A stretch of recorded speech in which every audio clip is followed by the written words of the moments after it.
చెవి, ముక్కుని న్యాచురల్‌గా మనం ఇంట్లో ఎలా క్లీన్ చేసుకోవాలి? అసలు అవసరమా? అనే దాని మీద డిస్కస్ చేస్తున్నాం. సాధారణంగా ముక్కుకైతే మటికి న్యాచురల్ బ్రీతింగ్ ఎక్సర్సైజ్‌లతోటి, ప్రాణాయామంతోటి ముక్కును శుభ్రం చేసుకోవటం మంచిదండి. ఎందుకంటే ఇప్పుడు మనం బయట చూసినట్టయితే వాతావరణంలో చాలా ఎలర్జెన్ పార్టికల్స్ ఉంటున్నాయి.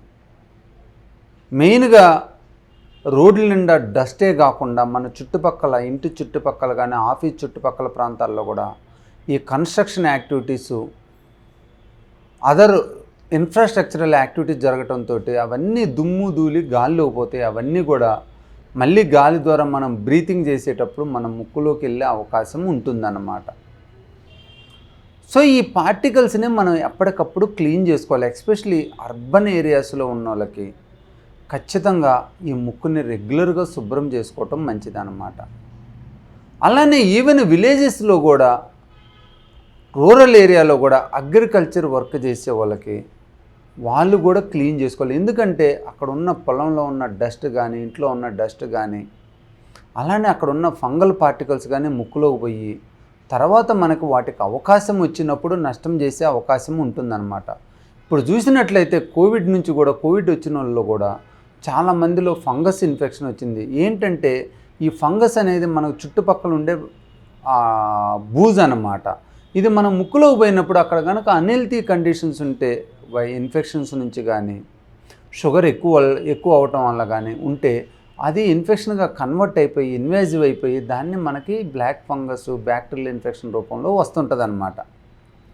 సో మనం న్యాచురల్గా ముక్కుని ఎలా శుభ్రం చేసుకోవాలంటే మెయిన్గా బ్రీతింగ్ ఎక్సర్సైజ్ డైలీ పొద్దున సాయంత్రం ఎస్పెషలీ మార్నింగ్ టైం కనుక మనం బ్రీతింగ్ ఎక్సర్సైజ్ చేసినట్లయితే ఆ డైలీ ముక్కులో ఉన్న డే టైం కానీ నైట్ టైం కానీ పార్టికల్స్ అవి క్లియర్ అయిపోయి ముక్కును శుభ్రంగా ఉంచి ముక్కులో ఇన్ఫ్లమేషన్ లేకుండా చేస్తుంది అన్నమాట. సెకండ్ ఏంటంటే ఈ బ్రీతింగ్ ఎక్సర్సైజు ప్రాణాయంతో పాటు జలనేతి అనేది చాలా ఇంపార్టెంట్ రోల్ ప్లే చేస్తుంది. ఎస్పెషలీ ఎలర్జీ ప్రాబ్లం ఉన్నోళ్ళు సైనసైటిస్ ప్రాబ్లం ఉన్నోళ్ళు ఈ జలనేతి ద్వారా పొద్దున సాయంత్రం మనం ముక్కుని శుభ్రం చేసుకుంటూ ఉన్నట్లయితే వాళ్ళకి ఎలర్జీ పార్టికల్స్ ఉండవు, ఎలర్జీ కూడా రాదు. దాంతోపాటు అక్కడ ఇన్ఫ్లమేషన్ తగ్గటం వలన సైనసైటిస్ ప్రాబ్లం కూడా ఉండదన్నమాట. సో ముక్కుని ఈ విధంగా మనం జలనేతి విధానం ద్వారా ప్రాణాయామం ద్వారా శుభ్రం చేసుకొని ముక్కును మనం మంచిగా శుభ్రంగా ఉంచుకొని సైనసైటిస్ ప్రాబ్లమ్స్ రాకుండా చూసుకోవచ్చు.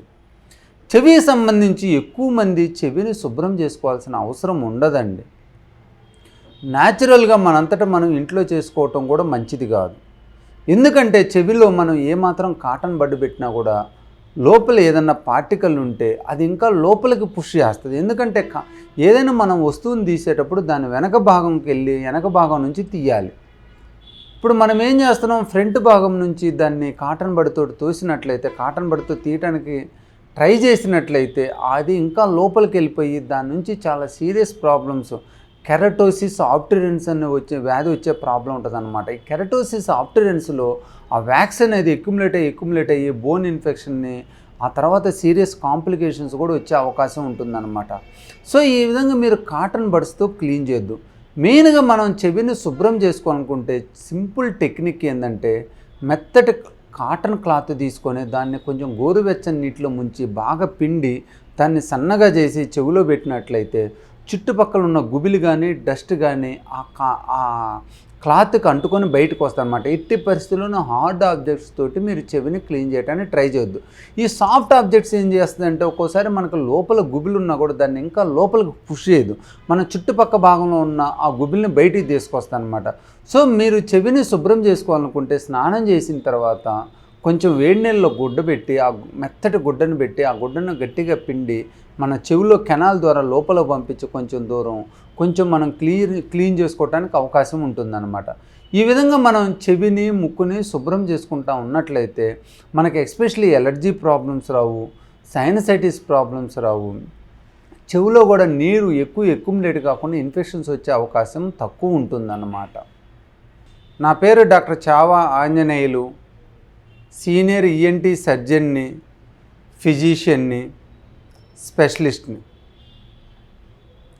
నేను హైదరాబాద్లోని పంజాగుట్టలో ఉన్న ఏషియన్ ఈఎన్టీ కేర్ సెంటర్లో ఉన్నాను. ఏషియన్ ఈఎన్టీ కేర్ సెంటర్లో చెవి, ముక్కు, గొంతు సమస్యలకి, వినికిడి సమస్యలకి, టిన్నిటస్ ప్రాబ్లమ్స్కి, వర్టిగో ప్రాబ్లంకి, సైనసైటిస్, ఎలర్జీ ప్రాబ్లంకి, గురక ప్రాబ్లంకి, హోర్స్నెస్ ఈ ప్రాబ్లంకి, డిస్ఫేజ్, ఇలా అన్ని రకాల చెవి, ముక్కు, గొంతు సమస్యలకి ఇక్కడ డయాగ్నోస్టిక్ టెస్టులు, ట్రీట్మెంట్ ఫెసిలిటీసు అందుబాటులో ఉన్నాయి.